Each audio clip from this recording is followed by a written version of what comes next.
The sun scorched the land. For years, no rain had fallen. Crops withered, rivers dried, and hunger spread everywhere. Yet in the silence of suffering, God was at work. God spoke to Elijah, "Arise, go to Zarephath. There, a widow will provide for you." Elijah obeyed. At the gate, he saw a woman gathering sticks with her young, hungry son beside her. Elijah called out, "Bring me a little water and a morsel of bread." With tears in her eyes, the widow replied, "I have only a handful of flour and a little oil. I am preparing a last meal for me and my son, and then we will die." But Elijah reassured her, "Do not be afraid.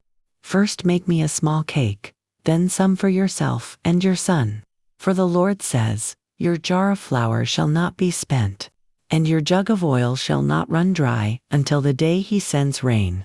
Something in his words stirred her faith. She obeyed. And day after day, the jar was never empty, and the jug never dry. God had provided. But then, tragedy struck. The widow's son fell ill and died. Broken with grief, she cried to Elijah, "Man of God, have you come to bring my sins to remembrance and kill my son?" Elijah carried the boy upstairs, laid him on his bed, and prayed earnestly, "O Lord my God, let this child's life return to him." God heard Elijah's prayer. The boy's chest rose with breath. He opened his eyes. Elijah brought him down alive.